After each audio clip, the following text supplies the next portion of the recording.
आप सबको मेरा प्यार भरा नमस्कार। अभी हम लोग क्लास 9th में हिंदी क्षितिज बुक से प्रेमचंद के फटे जूते का प्रश्न अभ्यास देखेंगे।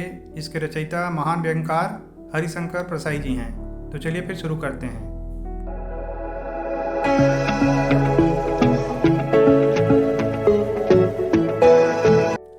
इसमें पहला प्रश्न पूछा गया है कि हरिशंकर प्रसाई ने प्रेमचंद का जो शब्द चित्र हमारे सामने प्रस्तुत किया है उससे प्रेमचंद के व्यक्तित्व की कौन कौन सी विशेषताएं उभर आती हैं। तो देखिए, इस क्वेश्चन में ही ना पूरे चैप्टर का समरी छुपा हुआ है। तो इसका उत्तर लिखेंगे कि हरिशंकर प्रसाई ने प्रेमचंद के व्यक्तित्व की निम्नलिखित विशेषताओं को उभारा है।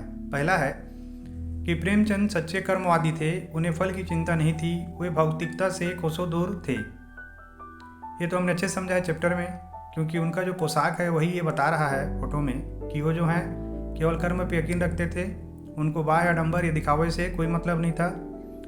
दूसरा पॉइंट में उसी को लिखेंगे कि उन्हें आडंबर में जरा भी विश्वास नहीं था, आडंबर माने दिखावे में। तीसरे में लिखेंगे कि वो ईमानदार लेखक थे जो किसी भी कीमत पर बिकने को तैयार नहीं था, उनकी ईमानदारी जो है ना बिकाऊ नहीं थी।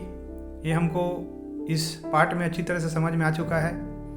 चौथा है कि जीवन की चुनौतियों का वो एक कठोरता से मुकाबला करते थे कि कई लोग जीवन में जब कठिनाई आती है तो झुक जाते हैं, मुड़ जाते हैं, लेकिन वो टीलों को लात मारते थे, लेकिन कभी भी रास्ता नहीं बदलते थे। पांचवा पॉइंट लिखेंगे कि मर्यादित जीवन का आनंद सदैव मुस्कुरा कर लेते थे। तो उनकी जो मुस्कान इस फोटोग्राफ में है उससे ही पता चलता है कि सारे कष्ट और तकलीफों के बावजूद भी वो हर चीज़ का सामना हंस के करते थे। अब इसमें प्रश्न नंबर 2 देखिए, ये बहुत ईजी है। प्रश्न नंबर 2 बोलता है कि सही कथन के सामने टिक का निशान लगाइए। कहा है कि बाएं पाँव का जूता ठीक है मगर दाहिने पाँव में बड़ा छेद हो गया है जिसमें से उंगली बाहर निकल आई है। तो देखिए, हमने चैप्टर में अच्छे से पढ़ा है कि उनका बाएं पाँव के जूता में छेद था ना, दाहिने पाँव में छेद नहीं था। तो ये जो है ना गलत हो जाएगा, क्योंकि उनके बाएं पाँव के जूता जो है उसमें छेद था। यहाँ पे क्या बोलता है कि बाएं पाँव का जूता जो है ना वो ठीक है। कहा देखते हैं कि लोग इत्र जो पढ़कर फोटो खिंचाते हैं जिससे फोटो में खुशबू आ जाए। यही सही है कि लोगों में दिखावे की भावना इतनी प्रचंड होती है कि उनको लगता है कि फोटो भी खुशबू देगा, इसीलिए वो फोटो खिंचाने के लिए ना अपने पे सेंट लगा लेते हैं। ग देखते हैं कि तुम्हारी यह व्यंग मुस्कान मेरे हौसले बढ़ाती है। तो ये जो है ना ये भी गलत है ग वाला, क्योंकि चैप्टर में क्या है, चैप्टर में हौसला बढ़ाने वाला बात कहीं नहीं है। घ देखते हैं जिसे तुम घिंडी समझते हो उसकी तरफ अंगूठे से इशारा करते हो, ये भी गलत है, क्योंकि चैप्टर में जो है ना ये भी कहीं पे उल्लेखित नहीं है। अब अगले क्वेश्चन में चलते हैं। अब प्रश्न 3 है कि नीचे दी गई पंक्तियों में निहित व्यंग को स्पष्ट कीजिए। कहा है जूता हमेशा टोपी से कीमती रहा है, अब तो जूते की कीमत और बढ़ गई है और एक जूते पर 2500 टोपियाँ न्यौछावर होती हैं। तो इसके व्यंग को समझते हैं कि लेखक ने उपरोक्त पंक्तियों में ज्ञान, गुण और मर्यादा को धन, बल और दिखावे का गुलाम बताया है। वर्तमान समय में जूता रूपी धन, बल और दिखावा जो हमेशा से ज्ञान, गुण और मर्यादा से कीमती रहा है की कीमत और ज़्यादा हो गई है। लोग धन देकर कई ज्ञानी, गुणी और मर्यादित लोगों को खरीद सकते हैं। अब इसके ख को देखते हैं कि तुम पर्दे का महत्व ही नहीं जानते, हम पर्दे पर कुर्बान हो रहे हैं। तो इसके व्यंग को लिखेंगे कि यहाँ लोगों की वास्तविकता छिपाकर ढोंग करने की प्रवृत्ति पर व्यंग किया गया है कि लोग किस प्रकार से अपनी हकीकत को नहीं बताते, केवल दिखावा करते हैं। लेखक कहते हैं कि प्रेमचंद यथार्थवादी थे, वे पर्दा रूपी दिखावा कभी नहीं करते थे, जबकि वर्तमान समय में लोगों के जीवन का उद्देश्य मिथ्या प्रदर्शन ही है। अब इसके ग पे आ चुके हैं, जिसे तुम घिंडी समझते हो उसकी तरफ हाथ की नहीं पाँव की उंगली से इशारा करते हो। तो इसका उत्तर होगा कि इसमें प्रेमचंद की चरित्र की विशेषता के माध्यम से व्यंग किया गया है कि वे जिनको घृणा के योग्य पाते थे उन्हें हाथों की उंगली के स्थान पर पाँव की उंगली से इशारा करते थे, अर्थात घृणा पात्र व्यक्तियों का स्थान उनके पाँव के नीचे था जिनकी वे अवहेलना उपेक्षा करते थे।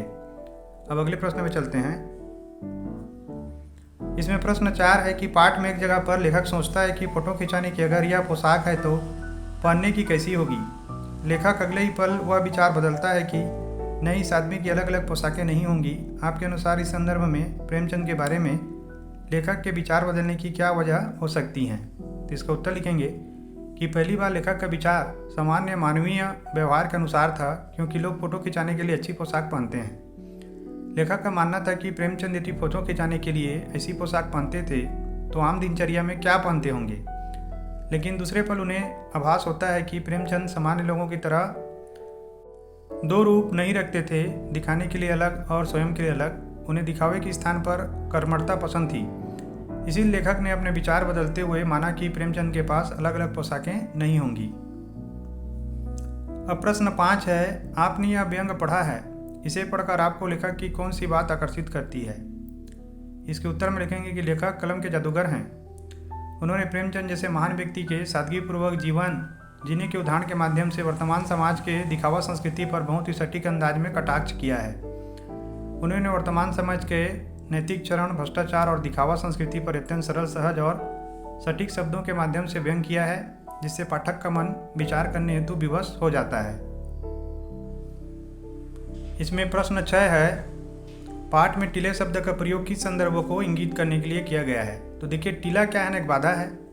उत्तर लिखेंगे, टीला बीच रास्ते में आने वाला पहाड़नुमा बाधा होता है जो रास्ते में रुकावट का काम करता है।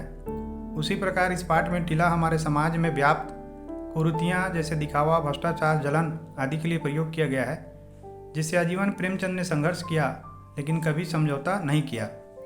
तो आशा करता हूँ ये सारे उत्तर आप लोगों के लिए बहुत ज़्यादा उपयोगी होंगे। आप लोग कमेंट करके जरूर बताइएगा। Thank you for watching.